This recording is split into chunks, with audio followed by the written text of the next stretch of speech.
it hanging, everybody? Hopefully good. Welcome back to the Arcane Archive.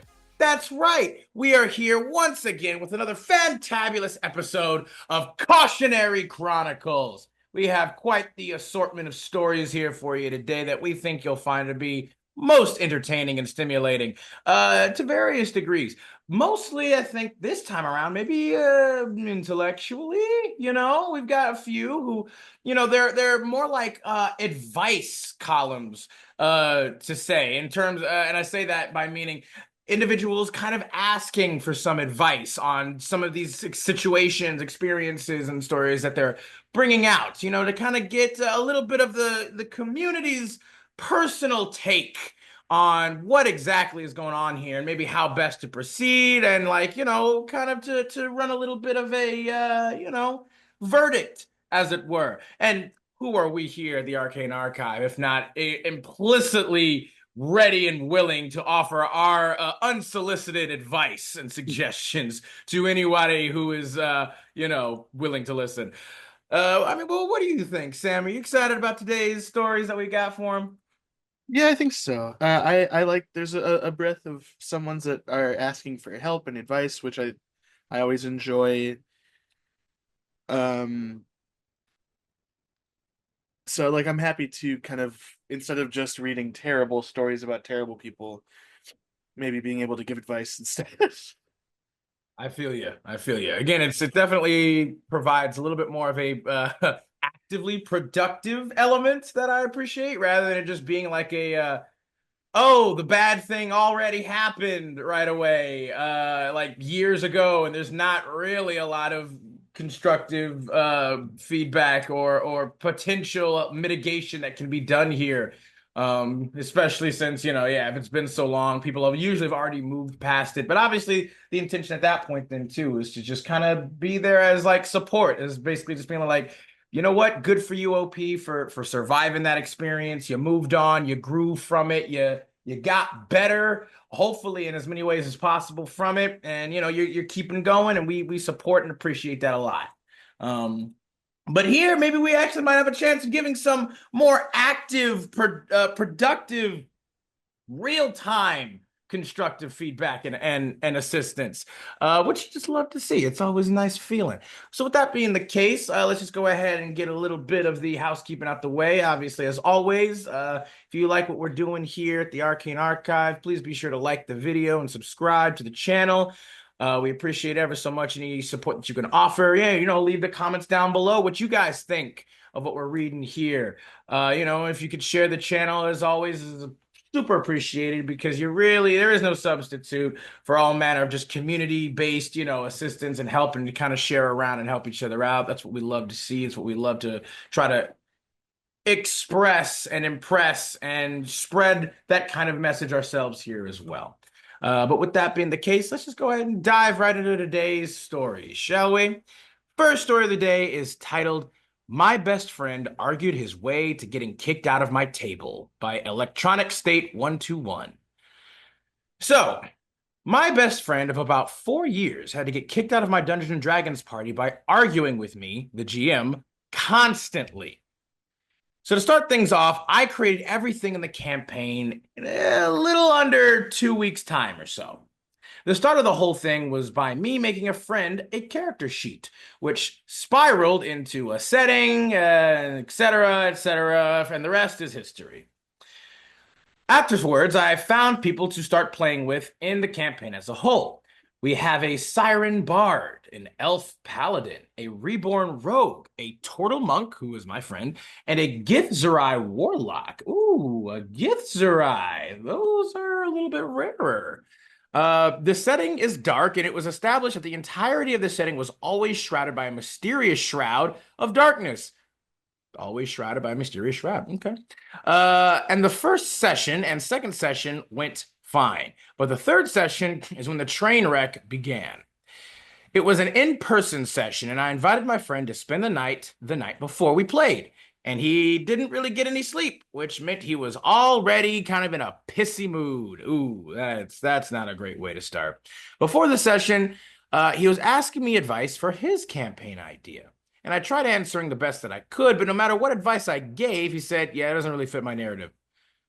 So eventually I kind of just gave up trying to help.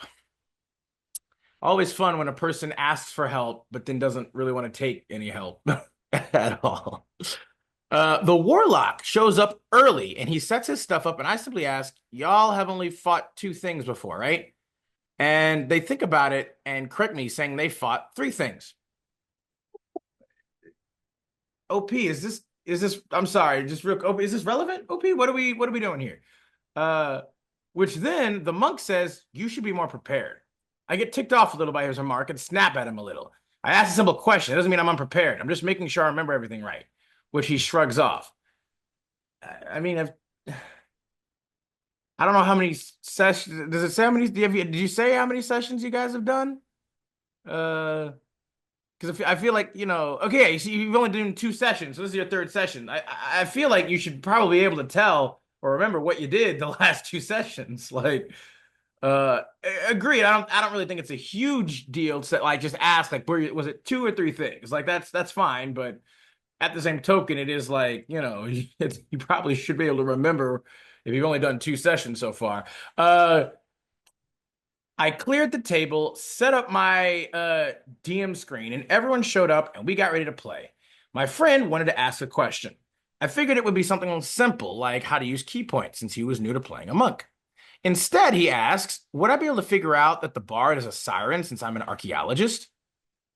I look up at him confused, look over at the bard who also looks confused, and in my head, I'm thinking about how the bard kept it a secret and wanted it to be a big reveal, so I said no, which then sparked a 50-minute argument.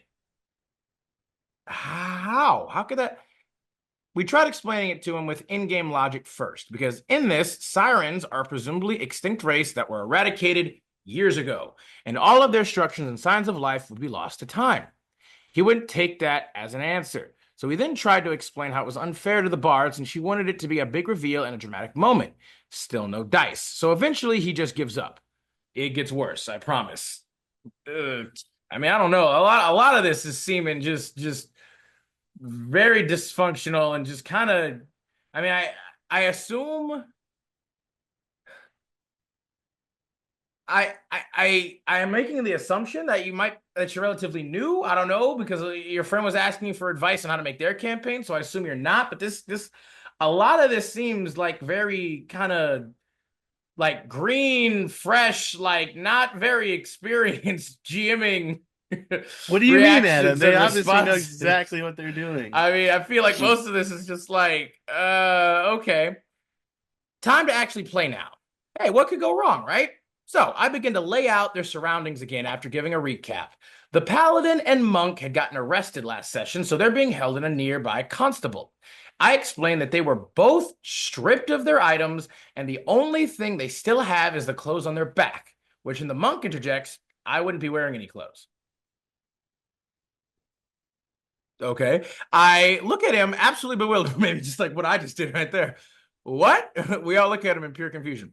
Since I just have a shell, oh, he's a turtle. I wouldn't need clothes. It would all be in the shell. That's not how shells work. That's You not how can't put shells things work. in the shell because that's where your No. body is. Yeah. That's gross and it would hurt. And if you knew anything about turtles, they don't keep anything in the shell. And when they have extra things stuck in the shell, they have to go to the turtle hospital. You're most like It's not you're how most turtles. offended, like egregious, like thing that he just did. That's one of the most like vocal outbursts you've ever had, and it was about. I like turtles, Adam. They get look, turtles give little kisses. They do this Oh with their hands to each other, and it's little yeah, turtle kisses. They're trying to I've get seen it too. I love Adam. turtles too. They're trying Sam. to mate. That's what it I is. know, buddy. Turtles are some of the best I creatures. really I want to love. convince a I really want to convince a drunk person to like go and do that at a bar to people. Just like. Um Yeah. Oh, but yes, that is absolutely not how either normal turtles in our world works, nor how the portal race in D&D works either. Otherwise they You wouldn't need turtle shell shaped backpacks. Yeah, that they also technically do still like have, at least a little bit of like cloth or wrappings and other things around their body. It's true they don't need like huge like amounts of cloth like other people do to kind of cover up their bits, because yeah, a lot of it is just inside the shell, and the shell itself does act as kind of natural AC for a turtle. But you also like, it's not like it's like a magic lamp where like he goes inside his shell and there's like his full body is just normal and he's just kind of like doing a thing like his like it's a whole like bachelor pad or whatever in there. I do like that idea. That concept is hilarious. They've done it in cartoons and things for a long time, but that is not how that works here. But confusing on. Since I didn't want to try to figure out turtle anatomy with the group, I just tried to say that it wouldn't make sense since every bipedal race normally wears clothes and pull up reference images on my laptop. Yes, this is true, which he just said no to. So I just said F it and went with it, not wanting to argue again.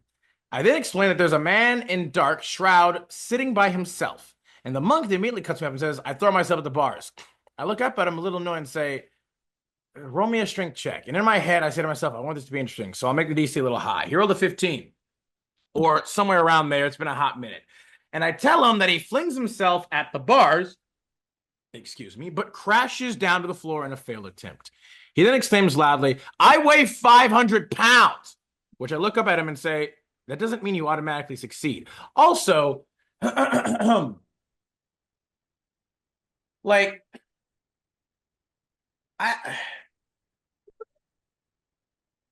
I understand. I get he is pulling, trying, at least trying to pull like real world, kind of facts or logic here potentially, right? As a turtle, I think how heavy are like most sea turtles on average? Can I tell you something, Adam? Yes, Just Sammy, for the please. sake of, if we're gonna argue with like pulling real world things, I don't care if you're fucking 500 pounds, even if it was just steel bars in concrete or like built into a cell. Just because you're 500 pounds doesn't mean you get to break through them.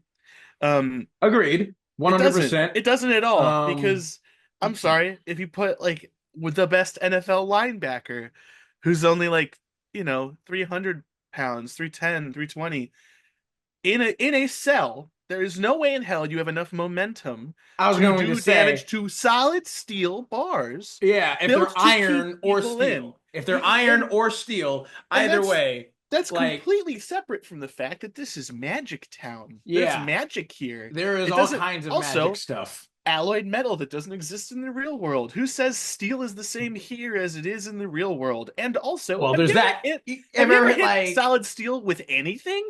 especially if we're talking like more fleshy or fragile? Like, I'll give you a say, like a tortoise's shell ain't Is as hard as like fucking no. steel, my friend. It Yes, is it very offers, fragile, actually. and it offers protection, but 100% increased AC, it but is ostensibly it's still bone on the organic. I was gonna outside. say it's still organic. It's bone on the outside. It's not ore. But Yeah. looking it up, apparently in real life, the weight of a sea turtle depends on the species, with some species weighing as little as 100 pounds and others weighing well over 2,000 pounds potentially.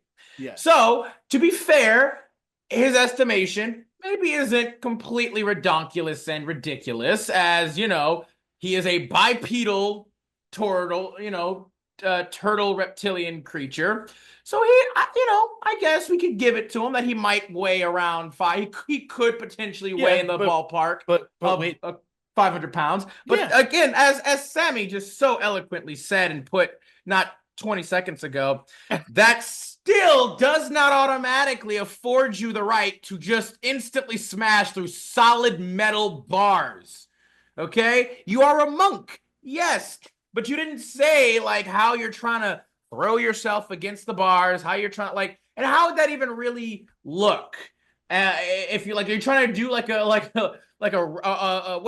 is it called? Is it rapid shell? What is the Pokemon ability where they attack with their shell like Squirtle does? Well, Uh there's shell smash and rapid spin. Rapid spin, that's it, not rapid, yeah, rapid spin. Like you trying to do like a rapid spin attack where you're trying to like, like in ping pong off, you'd probably hurt your friend in the cell with you more than anything else. So you're ricocheting like a bullet. Like this is again, the fact that he's literally trying to argue that and he didn't come up with any other interesting or like, imaginative means of this is already like, bro, this is not, all right. So he says, 500 pounds. GM says, yeah, it doesn't mean you automatically succeed. Which in response, the douchebag McGee says, it doesn't make sense that I wouldn't be able to break steel bars. So they're saying it, okay. Then the rogue comes to my defense. It probably wouldn't be steel. It would be something tougher like mithril. Even if it was steel, he still could not just simply bust through it. Like again, you realize weight does not automatically equate to velocity, right? Yes, higher density with added velocity can absolutely increase the centrifugal force, which would then add increased impact and damage to whatever it encounters, but you are missing the incredibly vital component, which is velocity. Okay? You can't just basically be like, again, that's like the equivalent of a person picking up a 500-pound rock. Like a normal person, if they could even pick it up, right? Let's say they do, they're like, ugh, and then they toss it at the steel bars. What? Yes, that rock is 500 pounds and it's dense as hell, but it dropped like 0.5 seconds, milliseconds. Like that's not gonna bust through steel, brother. It's just not. It's not. There's just no way. And okay, they're for some reason giving him the steel feat and saying, well, it's probably not. It's like mithril. I'll be honest with you. Even in a fantasy world, unless it's like a really high profile, like maximum security kind of prison, they're not gonna outfit their cells with freaking mithril or adamantine or any of the other more like magical whatever types of metal. They're gonna use just the more like for this kind of thing where they're just random like criminals, they're just gonna set up for iron or steel, which is still perfectly reasonable and effective. And yes.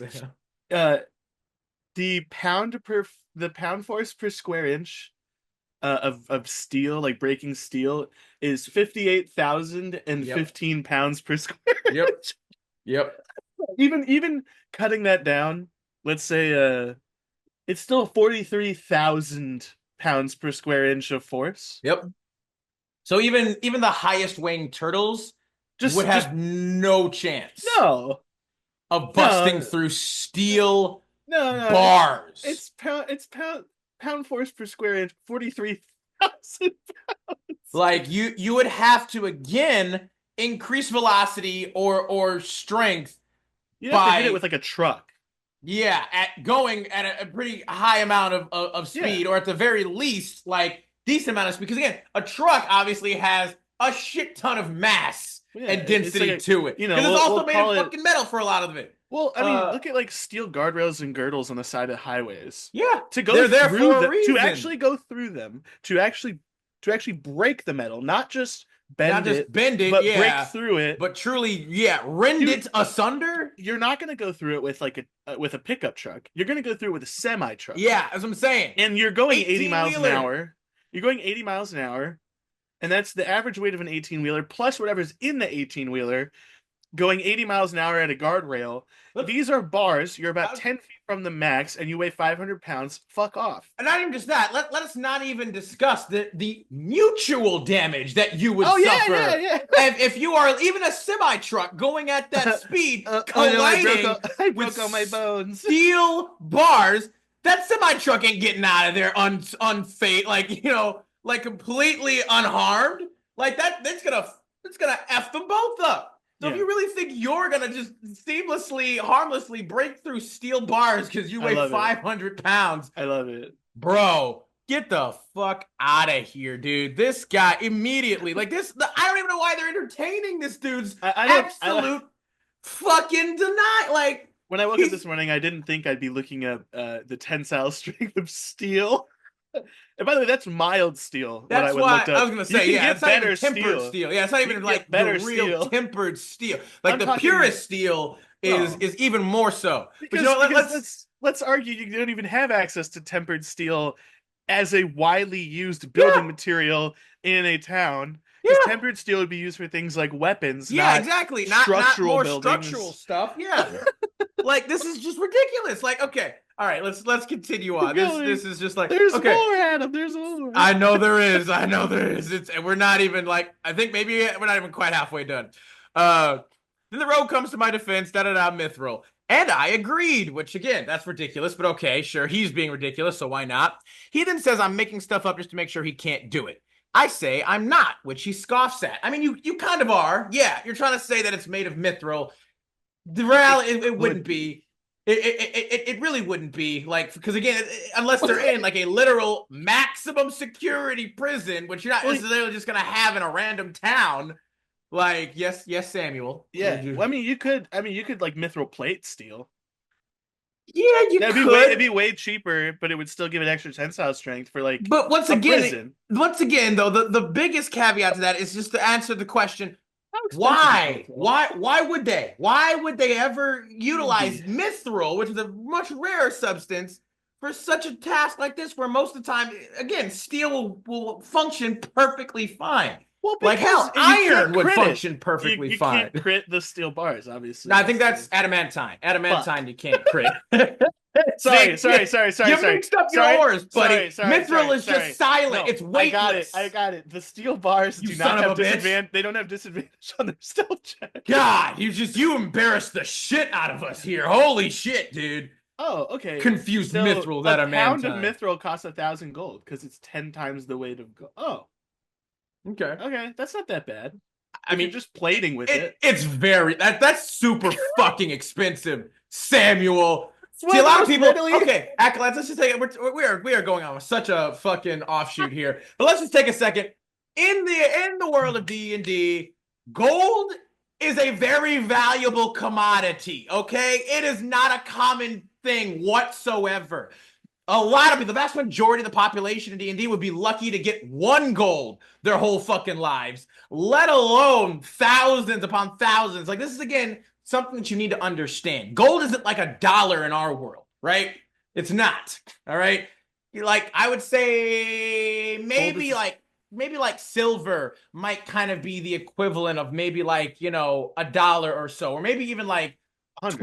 $20, I like maybe. to think of it like that people can make enough money that they might end up with a gold at some point in their lives. But like if you treat I would treat like silver as like normal money. Like a gold is like, do I actually have $1,000? Yeah. Actual tangible $1,000, Yeah, right? just Because straight up want $1,000 in your hand, just like a like $1,000 bill. you you think about, or maybe like 100, but like in think of it like in medieval times Eh. where it's hard because the price point for certain things is ridiculous. There's a bottle of alcohol that's like a gold. There's also health potions which are baseline like 25 gold. Yeah, So how valuable is that health potion in terms of like local economy? It's kind of insane when you it's actually look at it. it's really valuable actually. Hence, Like yeah, like it's but it like, again, it's crazy, bro. but Like to this adventurers, that's nothing. this is I mean, and sometimes it is, and sometimes there are plenty of games where your GM does not give you a lot of gold, unfortunately, which ironically is a more realistic experience, probably in the world at large.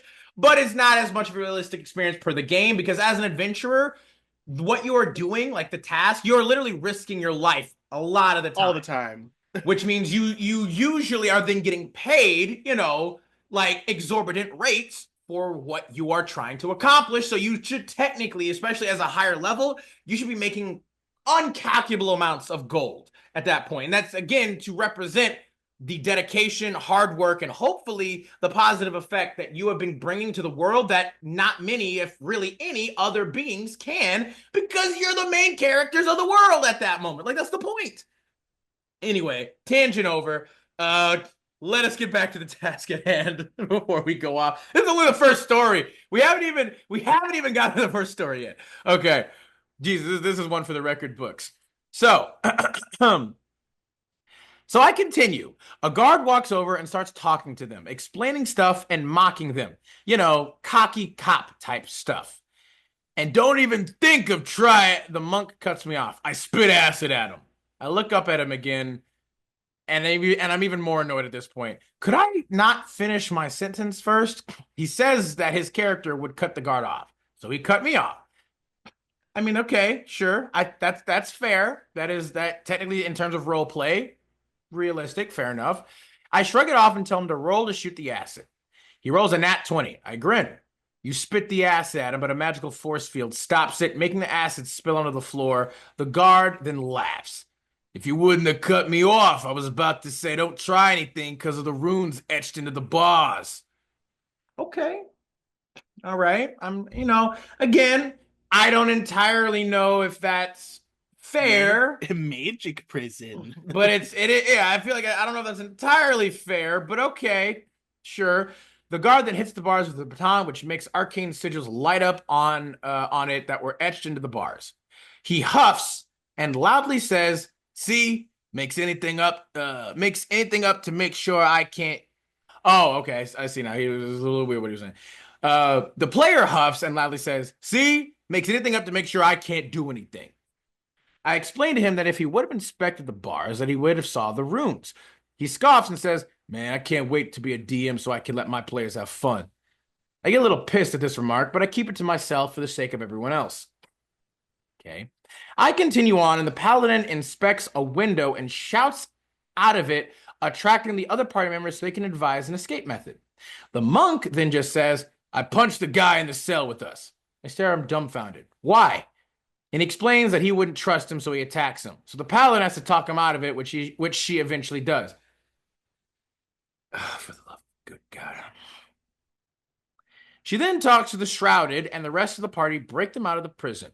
When they get out and regroup, the shrouded man gives them directions to two towns, but gives two paths to take to get to one of the towns. One getting them there before sundown, but it was risky leading them through the forest, or they could take the road there and make it there a little safer after sundown. So the party starts debating it, but the monk just says that he takes off through the forest. I ask him to wait for everyone else, saying that I would prefer if they voted on which direction to take, which in rebuttal he says that he doesn't need to talk about it. It's a smart option, so he's taking it, with or without them. Okay, congratulations. Your character runs off to the forest, dies by themselves alone. Roll up a new character. What are we doing? What are we even doing here? I just plead with him to wait for everyone, which he begrudgingly does. They take the path through the forest. I roll to see if they get an encounter, which to my pure dismay, there was none. So they reach the town without any worries. They explore a bit and seek refuge in the library, the town being abandoned. Okay. So they begin to explore the library throughout the night and they ask for certain books. And I give them what they ask for after a history check.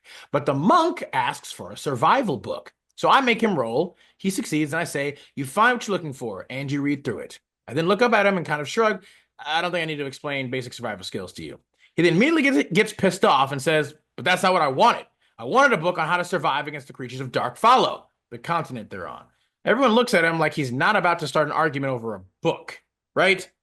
Wrong. He is. I tell him then he should have been more specific, not just say a survival book. He huffs and shuts up. I mean, yeah, again, that's fair. He didn't say he wanted like a what is it, a monster compendium or a creature biography book. He was like, "I want to learn how to survive." Well, here are some survival tactics and things that you can learn. We then continue on and they start a fire and begin a long rest, which then he promptly says, "I go outside." Everyone looks over at him in utter shock. For a bit more context, so this makes sense, I explained at the beginning that at night, big creatures named Ravagers come out and hunt everything they can find. I mixed like a kind of like a Quiet Place and the show From on Amazon Plus kind of for this idea. Ooh. Okay, I like that. That's an interesting concept. So everyone starts asking him, why? Why? Why? And as they talk, I look for the stat block for the monster I made, and I could not find it. Okay, so I guess you weren't really prepared, OP. Didn't you said you're okay? So I said BRB and went to look for it in my room. I still couldn't find it, so I gave up. I noticed my cat in my seat, so picked her up and carried her back with me, which gave me the idea that he'll just find a cat outside, and it'll be a funny gag. So I sit back down at the table and begin to roleplay again, excited for what he's about to find. You step out into the thick night, looking up. The moon is 2 stages away from being full, and as you stare out into the dark depths of the night, you hear something behind you. He says he turns around and looks for the sound. You turn around, and you can't see much in the dark night. He then cuts me off. I would, okay. I would be able to see. For some reason, OP puts a question mark at the end of that. I explained that there's a thick fog around him. Also, turtles don't have dark vision, so technically you wouldn't be able to see. Um, which he refutes that the moon would illuminate the fog. But then if there's a thick fog, the moon illuminates it, it would just get reflected back, which again would just show the fog. It would make it even harder to see. It would make it harder to see. How are these people not aware of basic like physics and science? Like, I feel like again, I don't know if this is Adam, real. you know the answer to this. OP is making me as kind of as much as aggravated as the fucking problem player. I further explain that I've explained at the beginning that Dark Follow is always dark and it's hard to see regardless. He says, whatever. I continue onwards, and I tell him, you can't see much. You hear the sound from above you. He then cuts me off again. When was it above me? I explain that since he walked out of a building, what's behind him is the doorway he just left from, so whatever would be behind him would be on the roof. He then throws his hands up and walks out. We all look around, shell-shocked. I say, okay, session's over, I guess. So the rest of the time, which was like an hour, we spent outside blasting music and having way more fun. And the next day I explained that he was no longer allowed at the table anymore since everyone else said that they weren't having fun with him there. Excuse me. He did not take it well at all. Shocker. Really? Arguing with me over it for weeks afterwards before I snapped at him saying that I wasn't going to keep going back and forth with him over it and that it's done. He got pissy saying that I would take the side of people that I didn't know that long over him, which I've known for years. I told him to go F himself and we don't talk too much anymore. TLDR, my friend argues with me over his turtle's nudity, weight, what the jail cell bars are made of, where sounds are coming from until he walks out over a cat he couldn't see. End post. Holy shit bucket, bro. What? Wasn't that great, Adam? What is this? What? Didn't you really like my story choice? What the fuck? What is? Oh my god, dude. What? I feel like I was in an episode of The Twilight Zone or Black Mirror here. Like, what? How is this even a thing? How is this even like a Jesus, dude? Like, some of the comments down here, top comment is, are you sure this guy is your friend? Because friends don't do shit like that. And then OP goes like, yeah, he has a lot of problems with his home life, and our friendship has kind of been getting frayed before all this, so it's no surprise that it happened. And I don't want to cut him out of my life because, you know, he is fun to hang out with, but just he's gotten worse over the years, so I've been giving him space to think over his shit. The Warlock even tried sitting us both down to talk, and he gave up eventually, then apologized to me afterwards, saying, I now fully understand what you meant by there is no talking to him. I wish the best for him, but he's no longer welcome at my house by anyone here, my parents included, and they used to love him. That is a little heartbreaking right there. That right there, the literal decline of like a beloved friend and companion and like, you know, confidant, literally over the course of a period where you're like, you can see them actively just going down and getting like, worse and worse, despite apart. At least hopefully your best efforts to help, you know, help them with that shit. But unfortunately, acolytes, this just goes to show, you know, you can't help anybody who doesn't want to be helped. You can't save anybody who doesn't want to be saved. You know, it's just, it's always kind of just, yeah, it always is very sad and depressing to see. And this right here, though, I will say, though, OP, holy good gosh, goddamn. Like, you didn't, like, so many times, you could have, oh my God. I'm gonna say he was absolutely a problematic individual just in general, but I also gotta say, OP, just constructive criticism here. This really did seem a little amateurish, like for lack of a better word, in terms of like preparedness. Like you apparently forgot shit that happened literally only 2 sessions ago that you guys did. I don't know exactly how often you guys play, if it was like a weekly or bi-weekly thing. But like as a GM, you really should probably make an effort to take notes yourself to remember previous events that happen, especially if it's like combat and stuff. And especially also if you make a world where you have this made-up creature and being that is supposed to be incredibly intimidating and dangerous, and you misplaced the stat block for it. Like, Yeah, not fantastic. you didn't like you didn't specifically have your prison that you threw them into like kitted out properly until I guess again, here's the thing. I also don't know for certain whether or not you just made up off the top of your head that the bars have magical sigils to protect. Because again, like that does seem a little bit like if they took all like because magic also doesn't do that either. Like though the sigils you'd have to literally make a wall of force to stop such a thing to do that. Like Yeah. that is a seventh level spell, I believe. Seventh or eighth level spell.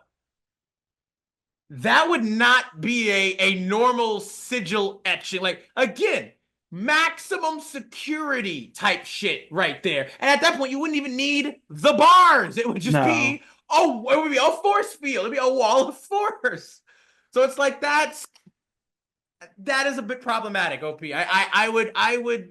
I would like to suggest that you maybe take a little bit more time to more accurately and fairly. Because again, I could also see getting a little bit annoyed. I understand that you did it as a means of shutting down his shit or even trying to keep anybody from shutting down anybody's bullshit attempts to try to escape the law and stuff. But at the same token, here's the issue, right? Your players are adventurers. They are not your card. They're not your carbon copy garden variety cardboard cutout bloke, right? They're not just any old like truant off the street that you're bringing in for like a little night in jail or something. They are exceedingly competent, capable, more so even at level 1, more so than the average individual. And so therefore, in an average prison, they should be able to relatively efficiently, and easily, maybe not to an extreme extent, but pretty easily escape. Like it's because it's not most prisons are not going to be built to house incredibly powerful creatures and beings. It's just not just from a pure logic and reasonable standpoint, they just wouldn't be. Um, We're using reason here, unless it's as like an incredibly advanced magical society who just does that shit for whatever. But again, from the looks of things, didn't seem like it. It was grim dark, very dark and so it's like I don't think that really sits. But that's just my 2 cents. That is my constructive criticism for the OP as well. You can take it or leave as much as you like. No hatred intended there. Just some observations that I saw. Since again, it's kind of I guess the theme of today's episode is some advice here or there. Ironically, this one was of the unsolicited variety though. But with that being the case, let's go ahead. If anything else you got to say about this one, bud? oh no, I think we can move on to the next one. Yeah, let's go ahead. Let's finally get off of this shit because we've been on this shit for a minute now.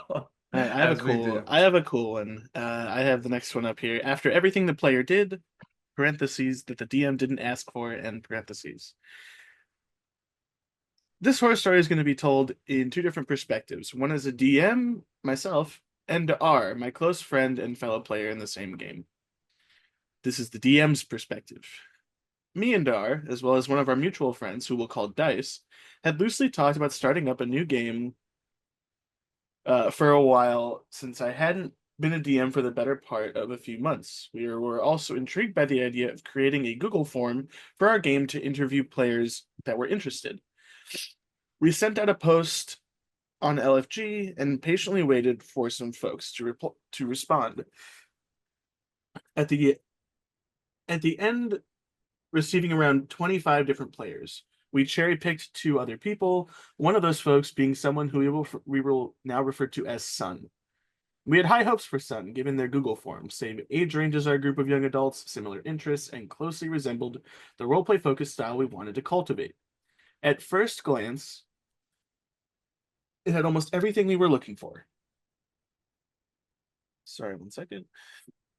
We first interviewed them in a Discord call with me, R, and Dice present, and generally seemed to hit things off well. Our first impression was that they were pretty chatty, but really interested in the campaign concept I had. All seemed fine.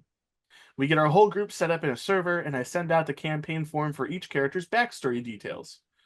setting the deadline for it about 2 weeks from then. Not long after, I get a DM with Sun, which had turned into a nice conversation about their vision for their character.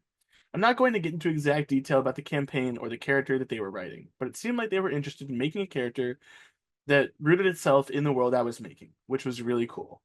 I was excited about it and sent them some suggestions for what they could have for their character build. At first, it was back and forth trading ideas, but it eventually started to feel like they weren't really being receptive to the things I was saying and just did their own thing. This continued for a while, mainly Oh. showing up in ways that were small at first. I had said in the Discord server for everyone to post what race and class they were going to play so we could avoid overlap.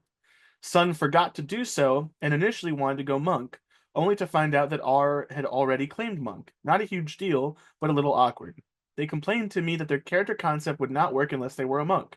So I tried to propose suggestions for essentially every class and explaining how abilities could be reflavored for what they desired, to no avail. Speaking to them felt like talking to an iron curtain, and it never went anywhere. What is this whole thing about people not having the same class in a I don't party? understand it either. I like Because what I've ran games where people played the same class. I've you played can the same have class as someone completely else. different types of characters if you have Yeah, different subclasses and everything. Like it's again, awesome. don't get me wrong, I understand some of it is like, it is nice to have like a more diverse party, sure, of like completely different classes. So everybody has like a more, but even certain classes, different classes have similar roles in Well, terms of the like thing, frontline fighters, tanks, DPS, healer, like, what would bother me is like, why is it that big of a deal? yeah. Like Like the way what I see like it, you could have two warlocks in your party. If they're not both great old one warlocks, why do you give a fuck? that's what I'm saying. Like if they're If not they're the same, exactly the if they same are literally subclass. same class, same subclass, similar backstory, okay. Like, Same like items, weapons, stuff. Like, yeah, yeah, they all that want the same things, then it would be a there's little weird. Unless those two characters are like intertwined in some way, and that's yeah, the like they're interesting like, point. Siblings or something that what are I forget those the psychic race or whatever where they're um like uh uh it's something with a K. Um oh, like the psionic, yeah, the old psionic race. they have like white hair and stuff. Oh, are you talking about the Kalishtar? Kalishtar, yeah, They're that's the not one. they're not psionic. They're just No, they are. They're psionic. I thought the Kalishtar were the no, that's the shark. That's Yeah, the yeah. yeah. The Shadar Kai are the elves in Kai. the shadow Oh, yeah, the shadow fell. But the sh- the Kalishtar are like the psionic race where they have like a connection to like another soul or whatever, kind of like a twin soul of psionics and stuff like that. If you played it where like they were maybe like twins who came out and like were kind of like psychically connected. That's what I did in a campaign one time with a friend. Like we were like twin brothers or whatever who had who are Kalishtar and everything. We had like a cool psychic kind of connection thing in that same kind of way. Although were still very different, actually, even though we were like twins and had that psychic, but we were very, very different, almost polar opposites in terms of personality. Um, but that is an interesting idea there anyway. But other than that, not really a great reason to have the exact cut for cut, band for band, exact same character in a game. It is kind of boring and weird. But barring that, allow multiple of the same classes in your campaign. There's nothing wrong with it. It is cool to see some diversity, but there's also nothing wrong with having similar classes, separate subclasses, because they still look and function very differently. Anywho, please continue, Sam. yeah. So out of the blue, I get a message one morning from them explaining that they had been drafting up a homebrew class specifically designed for their character. I was initially, to be quite honest, a little interested, but very quickly became very skeptical. I reminded them that the backstory deadline was going to be in a few days, which they promptly ignored to continue talking about the class they were making. I tried setting expectations for them and letting them know that the campaign would be starting 2 weeks from now, so they really wouldn't have a lot of time to test it out. Yeah, yeah, I got it. Don't worry, Sun responded. So about a week passes and the backstory deadline arrives. Everyone else in the group had sent me their lore days ago, and Sun was the only one Of left. course they I have. DM'd them, hey, how's your backstory coming along? Hey, Oh, bud. oh, Hey, guy. sorry. I've been so focused on my class, I hadn't even started it. Oh! I remember, Ah! yeah, I know. I remember vividly letting out a loud sigh. Yep. Okay, well, I'm going to need it pretty soon. Maybe take a break from the class. Don't worry, I'll get it done tonight. I did not receive the backstory that evening, but I did receive the draft for their homebrew class. Holy shit, I had never seen worse homebrew in my entire life. That was word for word, by the way. My mouth was agape the entire time reading it. It legitimately was just every good class feature from every class amalgamated into one. I immediately pointed out these things and how I was not okay with them running the class in this state. I need you to make some changes to this class for it to be usable. For example, X ability needs to be Y, it's way too overpowered.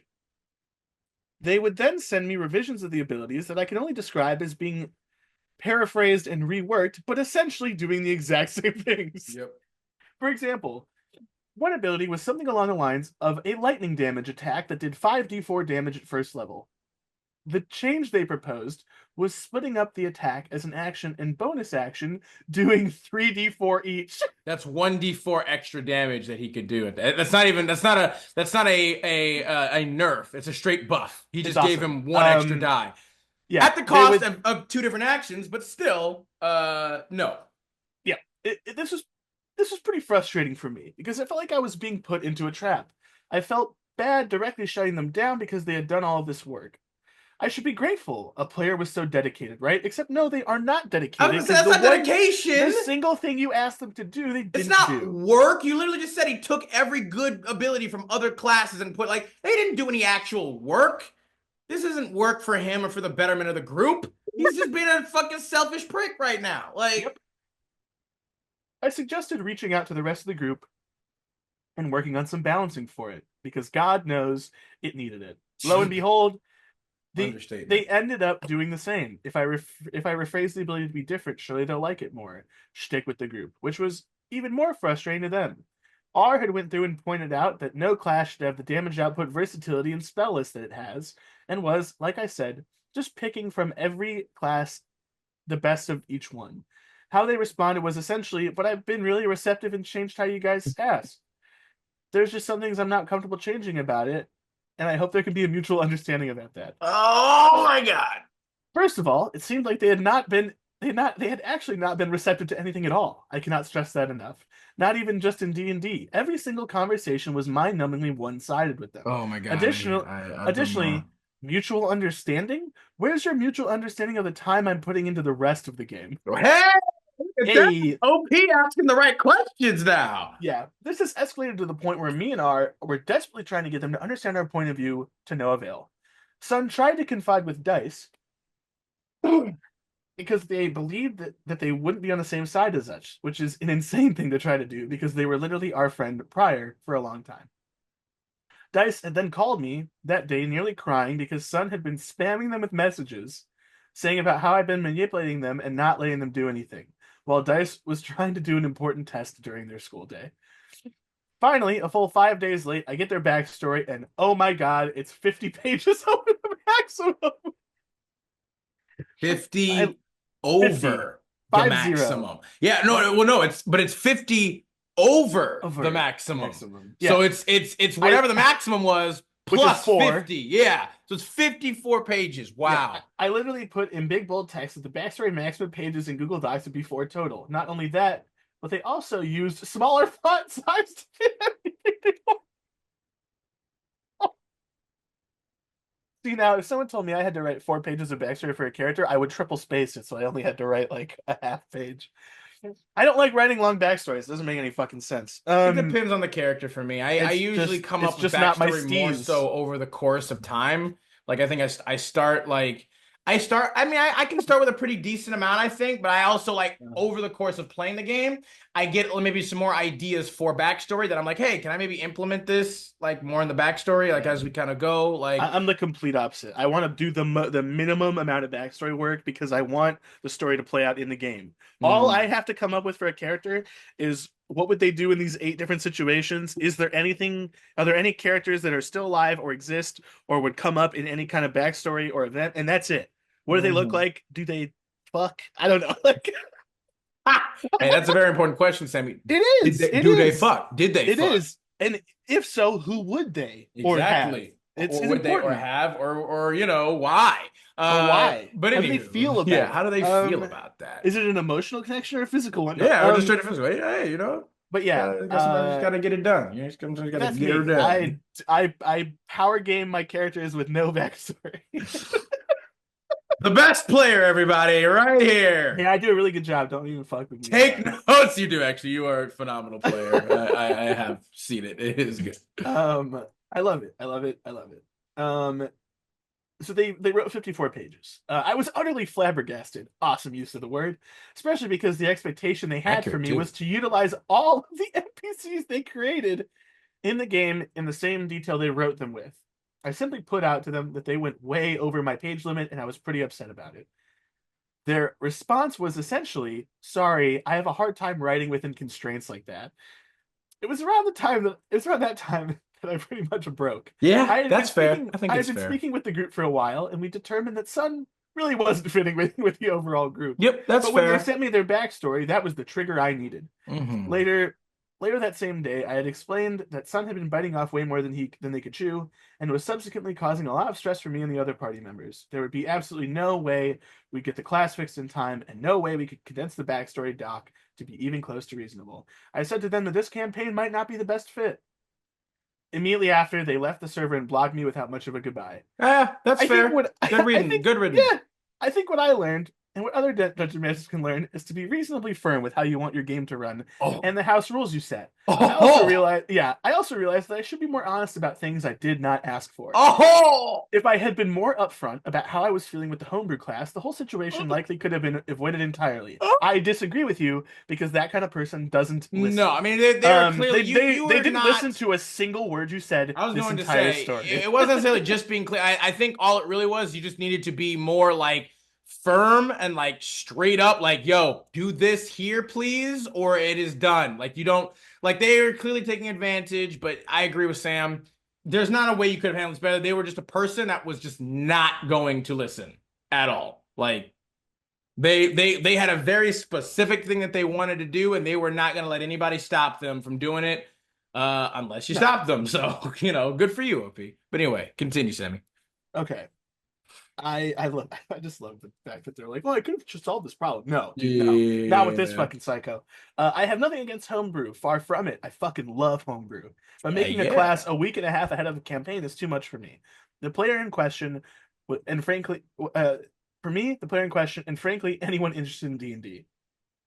Now we have something from R, the other player. Ooh, Hi. ours perspective. I know. I love how they definitely wrote this together, which is fucking cute. It is adorable. Hi, I'm the DM's friend and a player for the game. I'm here just to give my perspective since I was often the one confronting Sun because I had the confrontational skills that the DM sorely lacked at the time. Hell yes, we love that. Uh, Are you absolute legend? You. and because I didn't want my friend to be taken advantage of. I, I, You re- I guys, repeat, you're at the absolute legend that is R. I'm loving these motherfuckers here, bro. what I'm loving You. is the obvious kissing happening during the writing of the story. I love I love you. To start off, Oh. my annoyance began when my friend told me that Sun was thinking of playing the same class as me. Now, for context, me and my DM have been friends for years, and the other friend he personally invited, Dice, we had been friends with for months at the time. So essentially, we had first dibs of what class and race we wanted to play before we even started looking for other players. Then when we made our post, we pointedly made sure to ask what kind of characters said responder is looking to play because we didn't want any conflicting interests. Sun's response for said question talked about how willing they were to play any class and race, but how they mainly played certain spellcasters. The exact answer we were looking for, since it implied a certain fluidity, something we were looking for since me and Dice were already pretty certain of our classes, and the other responses were also good, so we invited them to chat. In our interview, I made very clear what class me and Dice were going to play in the campaign, and I asked them what classes they were interested in playing. Once again, they gave a safe answer, reciting previous characters they'd played that didn't overlap with either mine or Dice's choices. We invited them to the campaign, and after a couple of days of more brainstorming, they decided to change things up and play a martial class. I wasn't worried. After all, I made it very clear I would play a monk, my favorite class, and there were numerous other martial classes out there that I thought would interest them more. Then a couple of days later, I get a message from the DM asking if I was okay with Sun playing another monk. He said it would be another subclass and have a whole different vibe, but I could not get over how disrespected I felt. I thought this would never happen. I clearly established what class my character was going to be, and I thought it was common courtesy for players who hadn't already made up their mind to not choose the class that another player already chose. Because that is what I and my friends had done.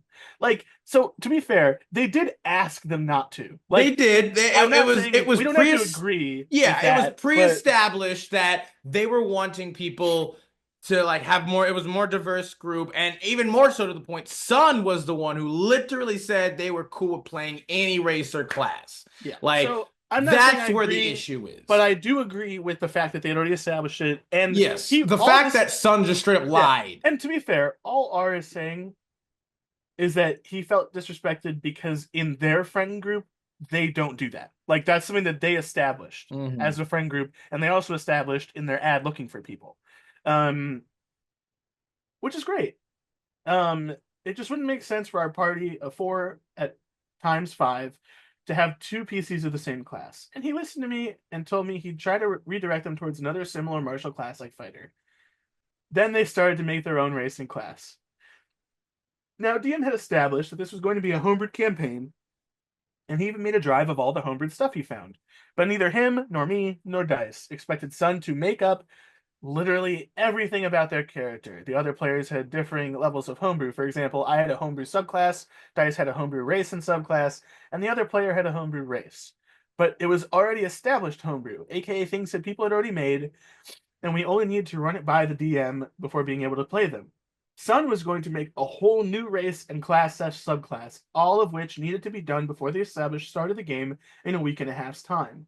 Initially, I was hesitant when they suggested making their own race, but I thought it wouldn't be too much work or risk of being too overpowered. But then they showed me what they had for their class subclass, and it was so much. I felt like they had every feature possible, every cool thing that would fit their quote unquote character. They tacked on because it would make sense, which of course it made sense for their character. They literally tailor made their race and class for them.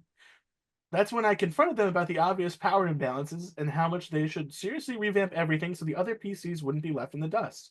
And I kept explaining that it didn't feel like they had the party in mind when they were making their class. They responded with saying how they were listening and how much better it would be if we could find a mutual agreement.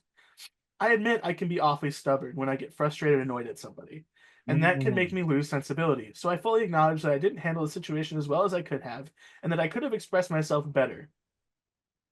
But the matter eventually resolved when a new member joined and agreed to help out Sun workshop their class.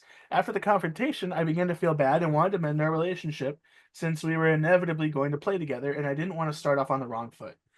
But I kept postponing it until eventually the DM told me and Dice that Sun wrote 50 plus pages for their character handout, one that clearly defined the page, or one that clearly had a defined page limit. And realized it was probably better I didn't resolve the conflict between Sun and me because they were going to be a player I would never enjoy playing with, since they couldn't even understand how much stress and work they were putting on my friend. We're probably just another D&D horror story for them, for which they had a few since they were so eager to share stories that I'm starting to doubt considering my experiences with them. But that's fine. They were a D&D horror story for us too, but I hope with this post, if you see it at all, can make you understand just a bit how we felt. Feel free to even respond. It wouldn't be fair to only have our side of the matter after all. Here's what I will say.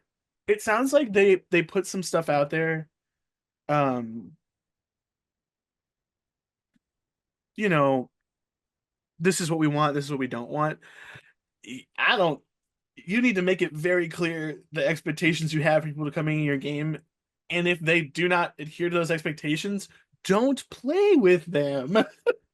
That could have been solved. This could have been solved very I easily mean, by just saying no. Instead of being yeah. like, yeah, I mean, sure, just say no. It's such an easier way to say things. well, I wish here's people kind did of it more how I often. feel about it. Like, I agree with you too. I think people need to be a little bit better at saying no. However, even with that being said, I also do still appreciate and respect people who are willing to compromise, right? Compromising is also just as important.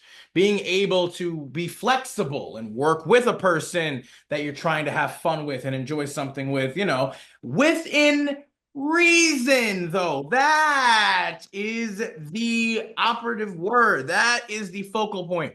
Within reason.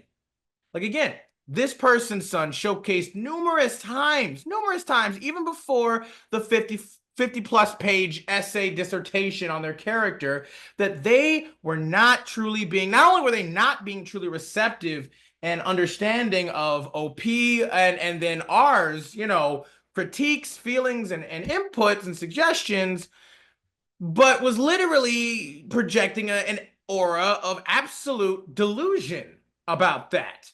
Feeling like, again, like, well, can't we come to a place of mutual understanding? I mean, I've listened to everything you guys have told me, and I've just kind of like, like, again, this was clearly not, and the fact, like we just said, right? This person's creating an entirely new subclass, and class and subclass right from jump, like from the ground up, with only a little bit of time left to put it in. Like, that's not considerate. That's not like, and if you're gonna do something like that, you have to work with the It's GM. delusional, not considerate. Yeah, I mean, it's again, it's both. This individual was completely in denial about everything. They were not actually trying. They were desperately, which is ironic too, because you'd think that a person like this would have already had like this homebrew race and class or whatever already set up. That they'd be like, "Yo, I just happen to have this homebrewed class," and again, it's super overpowered and ridiculous. And it's like this.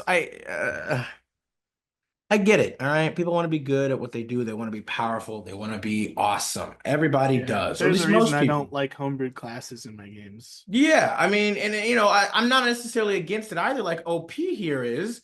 But if we're gonna do it, you're gonna have to work with me with that. Like, I'm the one that's gonna get the final say in whether or not you can use that, and we're gonna have to work together. I'm totally down for it too. I love homebrew. Homebrew is amazing. I'm all about that shit for sure. But you have to work together with your GM, and if you're the GM, with the player, in order to establish these things fairly. And so people are aware of it.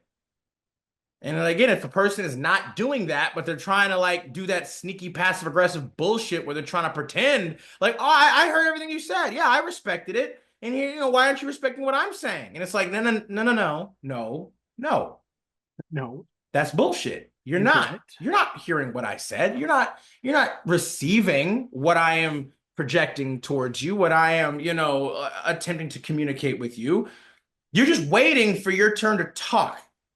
You're Yeah, pretty just much. sitting there and just like the words are going like straight past you. The intentions behind them. You're just like, oh well, yeah, I changed it. Yeah, I changed it.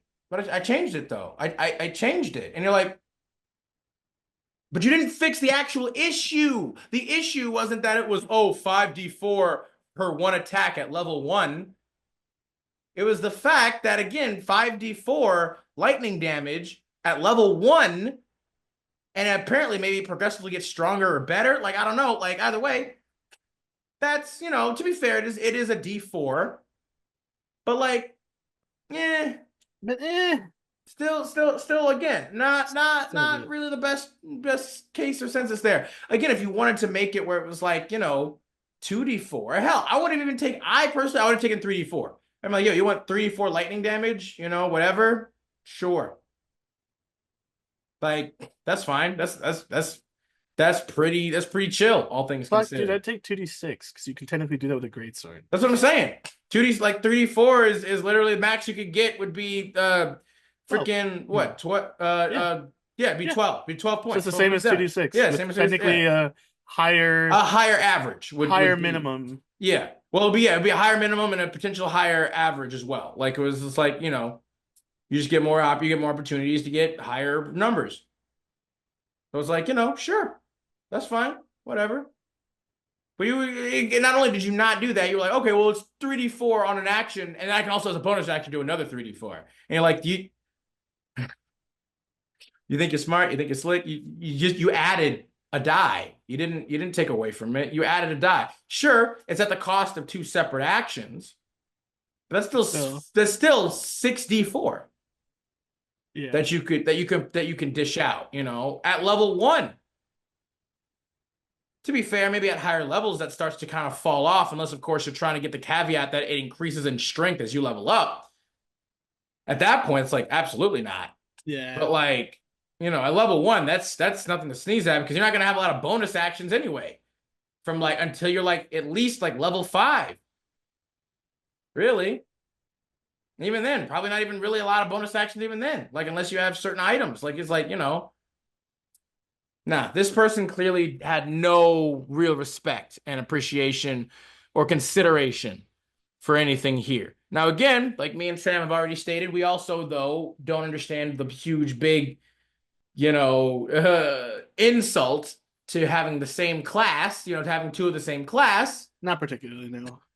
Ironically, the irony of it is that you could have maybe actually avoided a lot of this stuff. I would have been interested to see what happened if you just gave her if you allowed them to play monk. Yeah, it might have gone better overall for you. Like I don't know, they maybe maybe you guys were kind of a horror story for them if you were being so resistant because it's also But at the the same thing time, too they being made is it like very clear what they expected. they did and that Sun themselves also straight up lied about being cool to just play whatever, which is a problem. But I would have been Yes. legitimately interested again to see like maybe had you guys compromised that particular aspect of for your What could thing, have happened? Yeah. what could have maybe happened? Maybe they would have still tried to do some bullshit or try to like whatever. But I mean, especially since apparently you guys made homebrew subclass and classes yourself. Like R was playing a homebrew monk subclass. So there's no way that they could have even chosen the same subclass as R. So they would have been completely different monks. They would have had certain like baseline abilities that were similar, but like who cares? Why does it matter? Especially if you're okay with fighters. Fighters and monks are so very close to being the same thing, really. They can both attack a lot of freaking times. They can do, the monk, if it has enough weapons or good items, can do a lot of damage. The fighter destroys things. Like technically, what would you have done if you just like if Sun wanted to make a fighter but who punches and kicks? Would it have mattered? Like why do the features matter? Like why do the core features of the monk matter? Yeah. I don't understand that. I don't get it. Because you can just make another martial artist as a fighter too. I don't get it. Like if that's really the only reason that I don't get it because the subclasses are completely different. So, but anywho, I mean that's kind of I guess all I got to say about it. What about you, Sam? Anything else you got on this one? No, that was it. I just the it was just fun to listen to how terrible that went for everybody involved. I think the reality is like what you can learn from here is you need to make your expectations extremely clear and actually hold people to them, I think is the issue. Um like there's something to be said for people who are like excited to be a part of what you're offering, but there is such a thing as taking it too far. Yeah, And I think that's part of what this is. It was too far, which is unfortunate. yeah, agreed. But let's go ahead and move on to the next story of the day.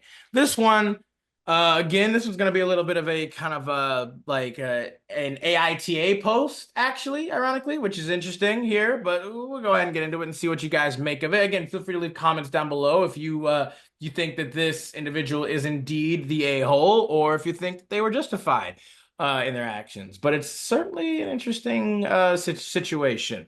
This story is titled I caused a panic attack in another player. AITA by Litmatch 2025. There's a bit of a violence warning for people, just as a heads up for anybody who could potentially be triggered. But it is important, apparently, to explain what happened, OP says. So, OP joined this group, and they managed to convince the GM to let them run a homebrew barbarian, which is basically a slasher background. We got into the game and started exploring the city that we were in. I can't recall the main plot, if there ever was one, as it got taken up by a side quest involving a bag of holding monster and the drama that ensued. There was the cleric of the group who loved poking buttons. He enjoyed being chaotic, which was basically his whole shtick. My character was a silent ball of violence, who I displayed had served It's severe. I think yeah, severe. Okay, yeah, a lot of typos. Who I displayed had severe. Wow, that's Severe trauma from some awful experience. We had just gone through a scene where I had gone where I had gone through a panic attack before being calmed down by the party. Great bonding moment. Cleric felt the need to pester my character. Due to his personality, I made a few things clear.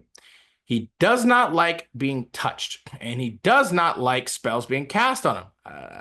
Hmm.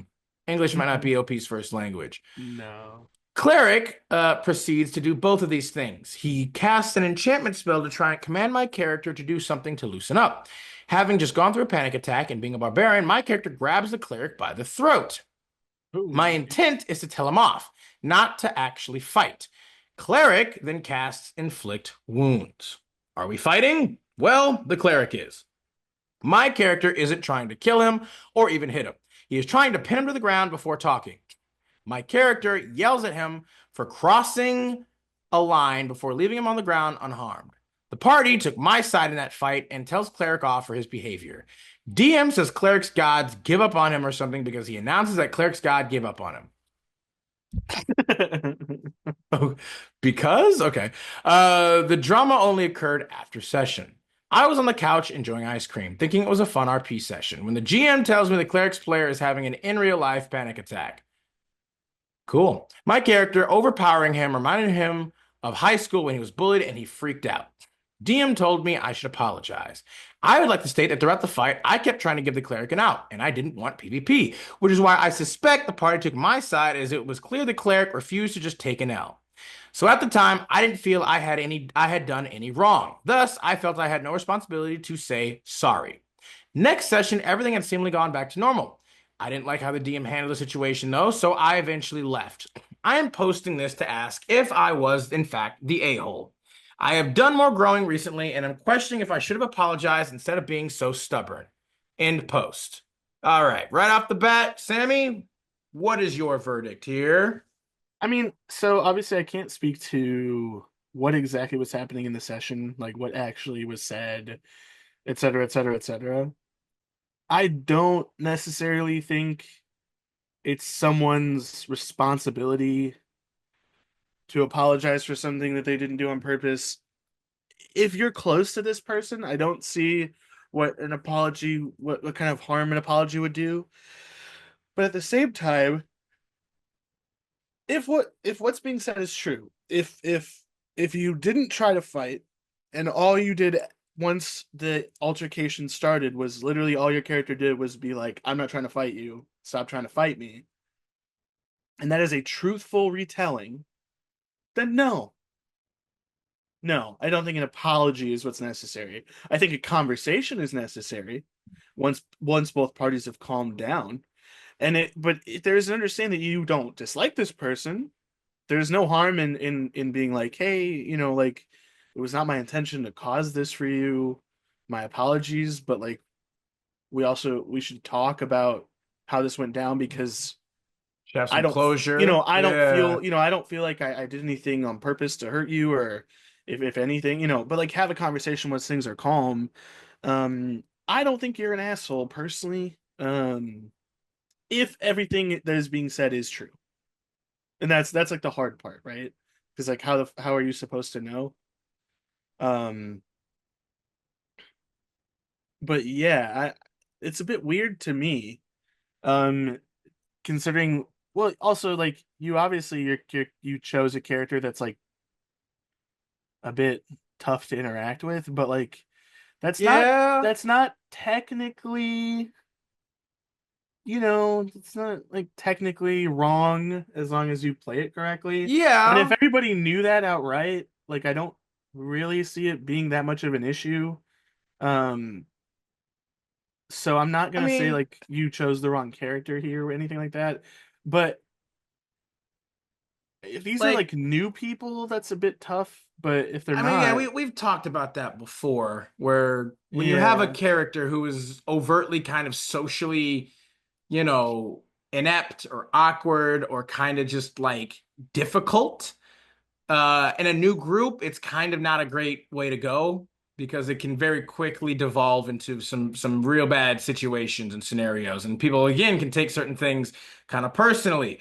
Again, because you don't know each other, and that's fair. That's it's kind of an Yeah, understanding thing where you're that's the hard bit. like, you always kind of wonder, like, is this guy, like, does he mean it, or is he just using this as a way of, like, or is he just acting? Is he using this as a means of just being an asshole, or what? Either way, I will say, for my verdict, OP, I don't, in this particular scenario and situation, I don't believe you are the asshole. I don't think that you are the asshole here. Personally, I do think that the other player is probably the asshole because here's the thing, right? It just doesn't really check out a lot of the stuff here.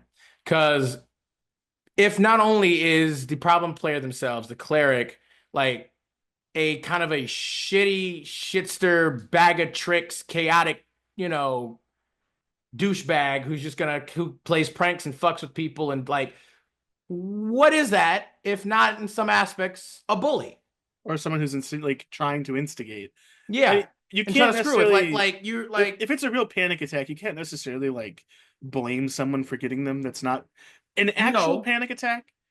Is that Actual something you panic can is usually control? unbidden. Yeah, an actual It's panic not. attack comes unbidden, and it is an immense and intense emotional reaction that was involuntary to something. You are just and it takes it's a lot. But here it's like first off, technically speaking, like he doesn't like being touched, and he doesn't like having spells cast on him. So you'd think that a person who has panic attacks or can have panic attacks would ironically be empathetic and sympathetic towards a character who has and just had a panic attack and would know and understand not to be screwing with them like that. Yeah, Like that's kind of the thing that bothers me is like if you know you suffer from them, like is this like is if people are aware, like you said, of his proclivities of like doesn't like to be touched, doesn't like have spells or enchantments cast on him. Like so at that point, like turnabout's fair game then, I guess. You screwed yeah with this person like that, and they didn't even want to fight you. But I also have the other aspect that I also want to point out is you're in a world like this as a character who is facing adversity and danger every day. So are you going to tell me that you're going to have panic attacks all the time if like the GM has an enemy come and grapple you or beat the shit out of you or yeah like attack it's you? Like what? Have you not had one of those before? Have you not had a fight where you've been attacked and harmed or restrained or anything like yeah it's a strange like issue to take is in a it because game. they're like a real life person that's doing this to you, but they're not actually doing it to you? It's still in the game, but then where do you draw the line? Like what like again, I find it to be oh so very convenient Yeah, that too. and coincidental that you're having an in real life panic attack now. I'm sorry to say it. Like it just everything that you show, everything that OP or that the problem player showcased and did, and then this is the result of it. Like I can't help but be a little skeptical. I can't help but feel like a little bit of like, Yeah, it's a bit mm, strange to I me. don't I don't know. It's a bit sus. It's a bit sussy. It's a bit sussy. Uh, And if nothing else, like it's kind of like it gives a very sour, bad taste in my mouth, and it gives the problem player as being the potential asshole. Um, but to Sam's point, what he said before, OP, yeah, I don't think you should apologize necessarily, but maybe you should have a conversation about. I absolutely think you should have a conversation, 100%. I think maybe everybody should and be like, hey, so like, what exactly happened here with everybody? Problem player, why did you do what you did, despite everything that you know and personally experienced and had? Like, why did you act the way that you acted? Why did that happen? And then you can ask, okay, OP, why did you do what you did? Like, what happened? What were you feeling? What was going on? Talk to each other, convey each other's feelings and emotions and experiences and reasons for why you did what you did, what you felt in that moment. And see if you can't reach some amount of mutual understanding and reconciliation. Because apparently you guys are all fucking adults. You guys are like 22, 23, 24 at the time. Like y'all are grown ass people. Like, yeah, it's not like yeah, I don't know. That's a bit strange to me. The way that it just so happens you get a panic attack. Like I don't know. You can fake panic attacks as much as I'm like, that's not what we should assume. It's also very much a possibility. Yeah. Like Um, I don't like to make assumptions and I don't like to just, whatever, but it's like again, with the information presented to us here, like can only obviously do so much. There's only one-sided perspective, of course, and maybe it's not entirely accurate or fully accurate, but with this being the way that it is, I gotta say, like, yeah, official verdict, not the asshole, OP. yeah. There is a lot of kind of like conversation stuff down below in the comments. Like there's a lot of people kind of understanding um the problem player. Kind of like saying like I understand like the like, one dude says like, I'm in this and I don't like it. Uh I had issues with this when I was younger. Like the players you refer to, I was bullied badly, and D&D was my escape. I love paladins, noble bright warriors who bring justice to the downtrodden. Like I wish had been there for me. I've moved well past that now, but a feature of trauma like this is often that you never really believe people want you around and often expect some elaborate prank. A sad reality is that much bullying is not physical, it is shunning and social abuse. Friends turn their back on you because of social pressure. It can take a lifetime to get over, and many young people are not even close. This is true. Um, like we were saying, like abuse is in many ways, it can be inflicted in many ways, I should say. Um, Another commenter says, "Yeah, I fully understood him because I also have massive issues with being oversensitive and having rejection sensitivity. Like, I've cried over someone not responding to me in an hour before, or saying that they don't want to play a video game right now. It's why we were gentle and explained ourselves a lot and constantly tried to reassure him that we did not want to be around him. That or constantly reassure him that we did want to be around him, that just because our characters didn't agree right now didn't mean that we hated him out of character, but it just became everything. Minor differences in opinion, not even arguing, became major points of tension because he thought we considered him stupid, I guess. I made the mistake of asking which Full Metal Alchemist I should start with. Full Metal Alchemist. Oh, gotcha. Yeah, the animes. He said the 2004 version. Someone else said, I think Snazzy should start with Brotherhood. And he immediately started saying that everyone was attacking him. It was a lot. Yeah, see, with things like this, and as we've said before, if you are truly this like mentally and emotionally unstable, distraught, and fractured, you maybe should focus more on trying to heal and get yourself whole before you start trying to socially interact again, especially in a game like D&D where people are role playing and playing, characters and personas that are maybe not entirely, obviously everybody's character is going to have parts of them in it. Don't ever let anybody say that this is nothing like that's not true. Every character has a piece of that person that they're playing in it. That's just going to Always. happen. But that doesn't mean that everything that's happening is fully who they are or what they believe either. Yeah. But it will sometimes, have some conflicts or some stuff here or there, and that's fine. But if a person is really so paranoid, so terrified and afraid and stressed and anxious and everything, you probably shouldn't be playing. I'm sorry to say it, and this isn't me saying that like fuck you, you shouldn't be playing like you're ruining it for everybody else. No, I'm saying that for your personal health and benefit and stability, you should not be playing. You should not be interacting with people like this. You shouldn't be, you need to maybe spend a lot of dedicated time on yourself to get back to a more stable, complete whole place for yourself, not for anybody else, for yourself. Because yeah, just like I'm sure like this isn't fun for anybody else when people act this way, but it also isn't fun for you.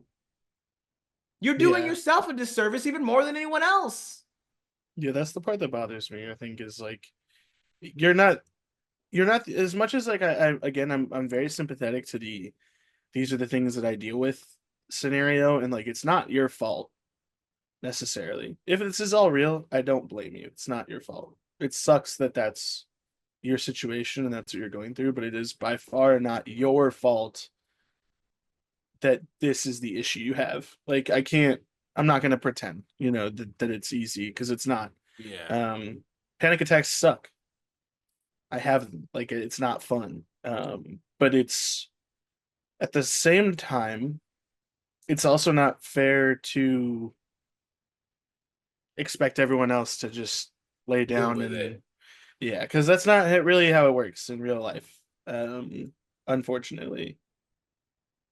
People can So be supportive, they can offer a hand or compromise maybe, but that doesn't mean though that you just get to just drop all of your shit on other people's shoulders and just have them deal with it. Like that's not, that's where your consideration comes into play if you really care about them. Again, yeah, just, person who's sick or a person who's whatever, like, that's not, you want to do your best to try to get better because you don't want to be a burden or a hindrance or a weight or a noose around anybody's neck that you really care about. no, but you also there's certain things you can't help, sure. Yeah. But then that's again how why you got to start making as many conscious choices to try and get as better or handle things as best as you can as often as you can. You can't again, ironically, it's a thing where you have responsibility. It is a responsibility. This thing that you have that it doesn't that you don't have a lot of control over in that way. You have a responsibility though to try and manage it as best as you can. If of course you want to legitimately have real relationship and connection, long Yeah, lasting relationship. If that is your responsibility. It's not anybody else's. It's not anybody else's. no, Even your partner, it's not their responsibility technically, and you shouldn't want it to be. It's no, yours. And you can take help. You should never not want assistance and help. Please don't misunderstand. That's not what I'm saying. But there's a big difference between being able to accept help, support, and assistance and just expecting just trying to throw your responsibility and your shit onto someone else to deal with so you don't have to at all. There's a huge difference. yeah. I think that's the hardest part It is is. like understanding, that it's sometimes you have to remove yourself, which Yeah, is a terrible feeling. Like it it's does. It not, it sucks, because again, like people said here, it gets that feeling people don't want you around, right? yeah, That feeling of being alone and isolated, apart always. it's not what you really want to feel. No, But sometimes never. that's life though at the same time. Yeah, I was gonna say, sometimes that just happens. And again, in this sense, you're not actually apart though, because you have people who do legitimately like you and want to spend time with you. And because you have that, that's exactly the reason why you should remove yourself from the equation until you can get to a place of legitimate stability, at least enough stability, not perfect or whole, because there's no such thing necessarily, but enough stability to really be with them and to Yeah. trust them. What's the point of having friends, family, and loved ones if you're just constantly going to doubt and be paranoid about everything that they say or feel about you? You're not actually being friends. You're not actually being lovers. You're not actually being family to them then. If you constantly doubt the legitimacy of everything that they claim, say, and feel, Yeah. It's you're not not even really you're not healthy. together. You're not together with them. You're here but apart still because you are not whole. You're fractured. So you need to Yeah. handle that first. That's the hard bit. Um, that is the hard bit, but that's also the thing that's the most worth it as well. People will tell you, nothing worth doing in the world has ever been easy. I don't think that's entirely true. I think there's plenty of things worth doing that are very easy and very fulfilling, but that doesn't mean, but to the point though, there are many things that are very hard that are worth doing. A lot of things that are hard are worth doing. Not everything. But anything else you got up on this one, buddy? No, that's all I have. All right. Let's go ahead and let's move on to the next story of the day then. Take it away, bud. All right, I got another kind of advice post, a shorter story.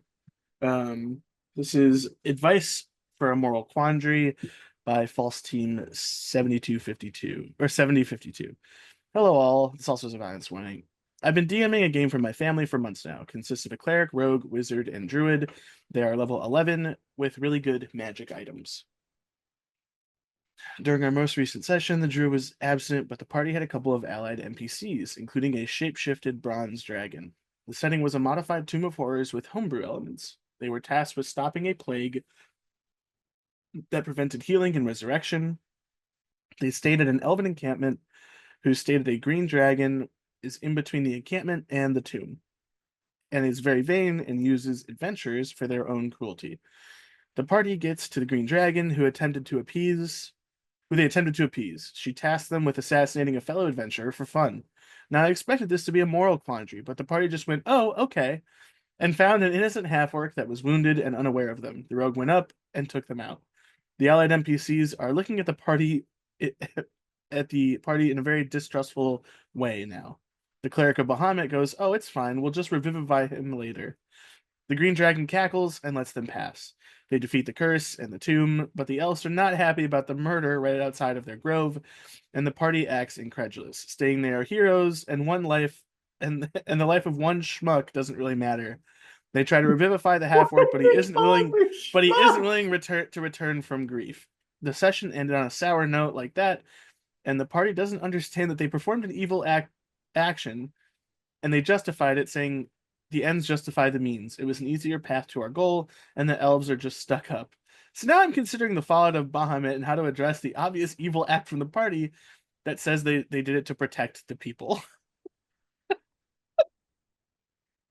Well, right off the bat, what do you think about this whole morally ambiguous Well, my situation, bud? I have to say my favorite thing is the very nonchalant. Oh, we'll just get him later. Which It's what's the whole most hilarious part about that too is that's not not how how Revivify works. no, and they also have to be willing, and all this What's kind that? of thing. Ironically, with Revivify, it doesn't actually state that they have to be willing. Like that's like one of the one Well, I caveats. Like think you I do it right away, in or at my least within a opinion, minute. all revival magic has some. There's some Technically, part of it there to well, me. most other ones do have to say like they have to be willing. But Revivify is the one that does not state specifically in the text that they have to be like a willing soul. Uh, So it's like again, there's always like there is something to be said about like whether or not it just is a blanket statement for any revival magic that still has to be willing. mm. But rules as written, technically, Revivify, nowhere does it say they have to be willing. They're just like, hey, within a minute, if you do this, you pull the soul back into the body. And you're like, oh, okay. Okay. But that's also again not what they did. They're like, yeah, we'll just revivify them later. It's like it's not how that Yeah, works. sure, dude. Yeah. Okay. And even if it was, they revivify him. Like why wouldn't he look at them and be like, "What the hell? You just killed me!" And then like maybe try to kill them or take them out. Like I like. But yeah, what do you think about this exactly? I'm a Like bit.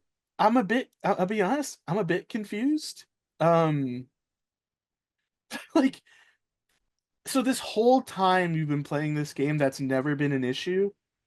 Like, they've never had that kind of like operation before where it was just like, yeah, let's just fucking kill a guy.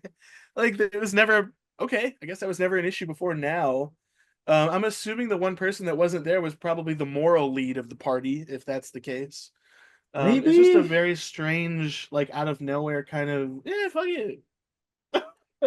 Me personally, as a DM, like if you do something like that, anyone who has a religious tie ends. Like that, the session would not have ended with them doing that and then going back to the dragon.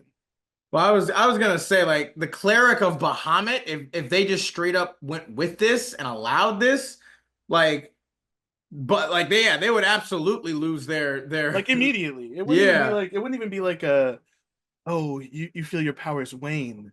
Like your religious symbol would just crack in half.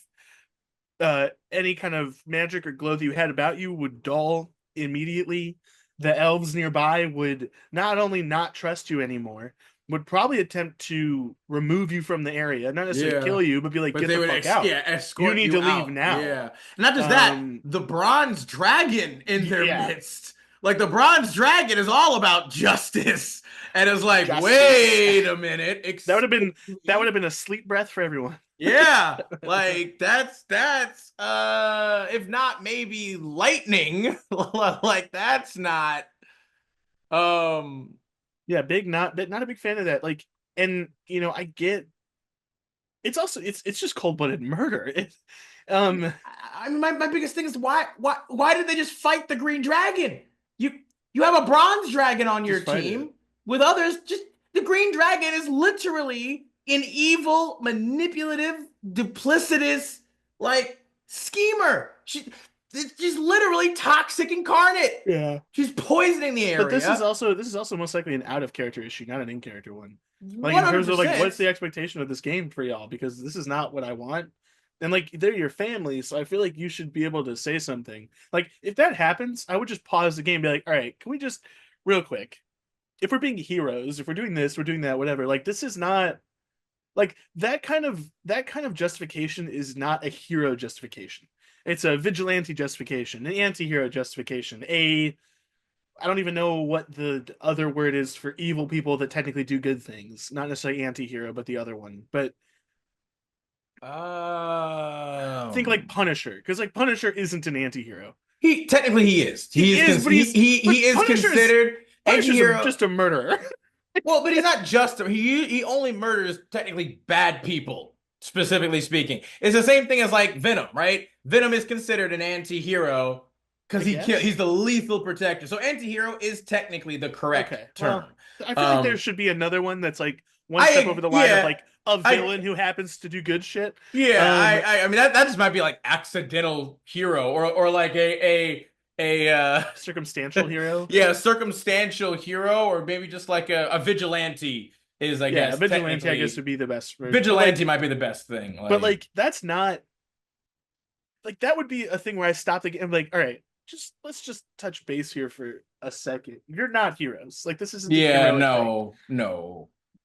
I've had to do stuff like that before as well. Like as a player and a GM, where That's I've okay. Like literally had to like in the middle of the game be like, okay, what are we doing here? Like why?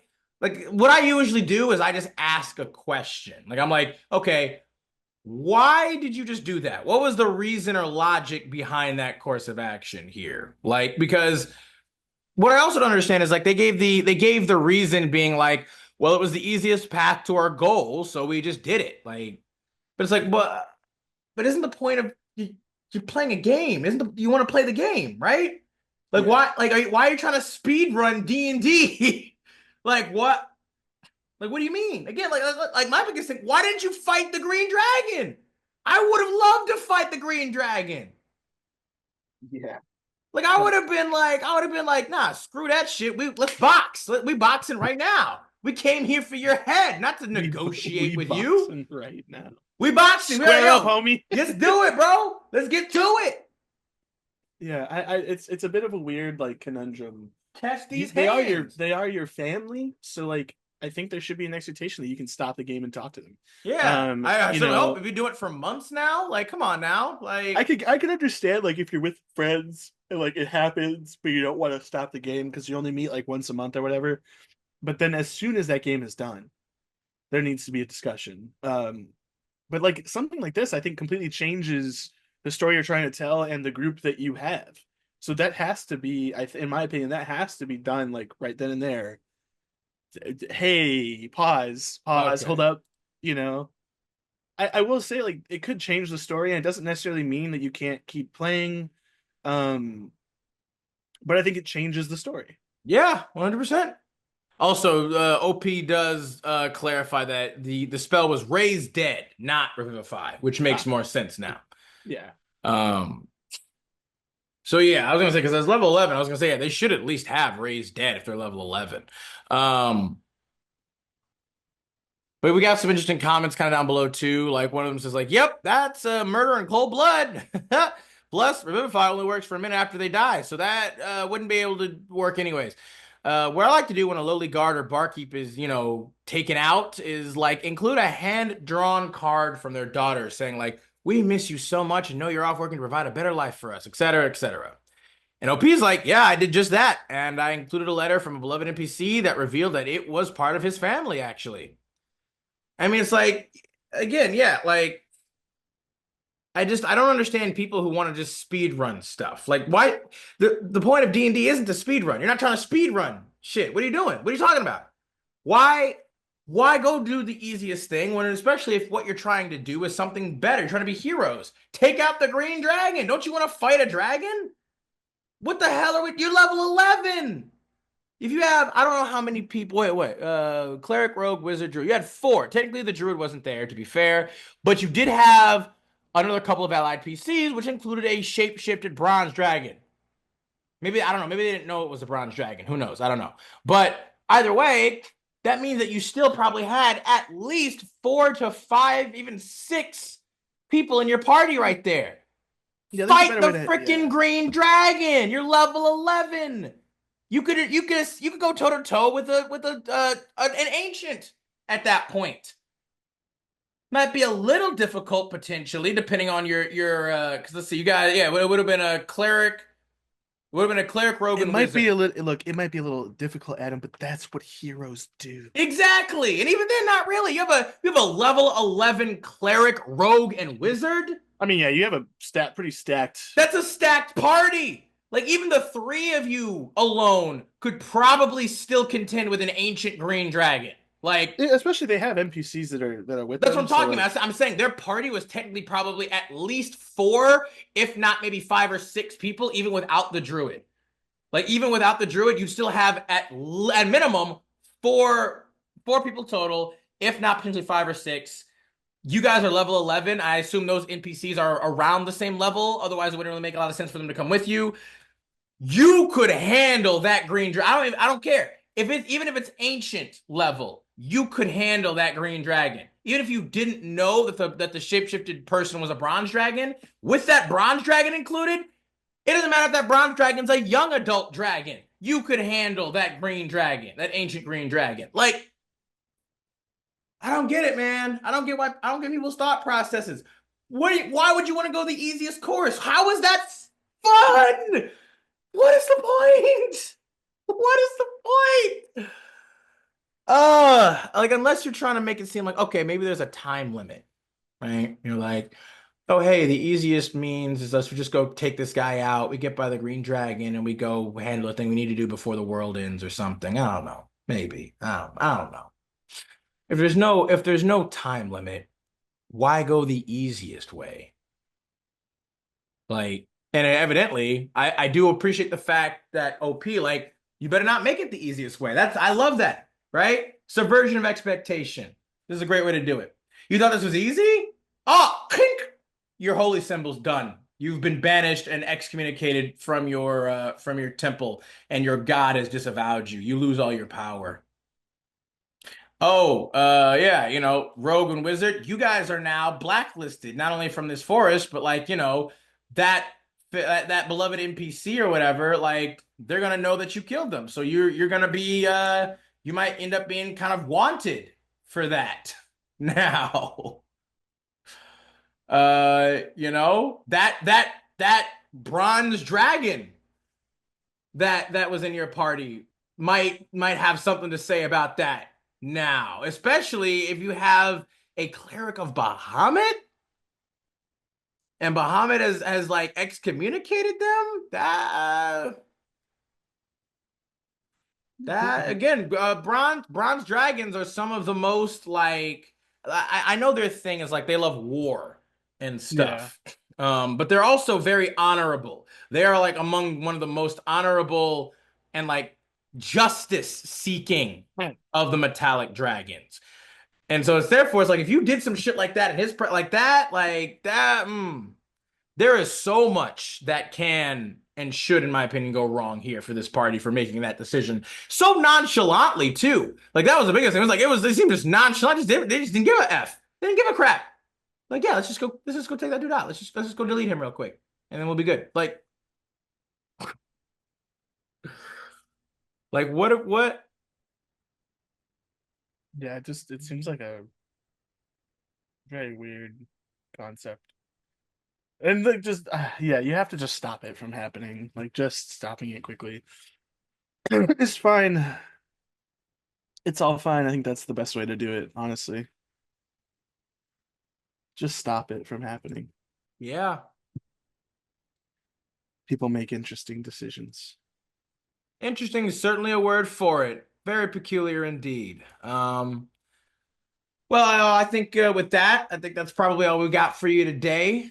We hope that you guys enjoyed all of these interesting, advisory, again, like we said, kind of real-time suggestion box-esque style kind of video today with all of these stories. OPs, if you guys end up seeing this video at all, we hope that you took any of our suggestions, advice, and feelings and stuff with, with a grain of salt, and you took it in good faith and in good fun. Again, no hate to any of you guys at all. Only ever wanted to try and start build, a little bit more constructive, positive aspects to people in the world and their experiences, especially with this game that we all really love so very much. But as always, if you guys like what we're doing here, please do like the video, subscribe to the channel, share it if you can, leave a comment down below, and we will be sure to catch y'all next time when we dive back down into the archive. So long, y'all. You guys.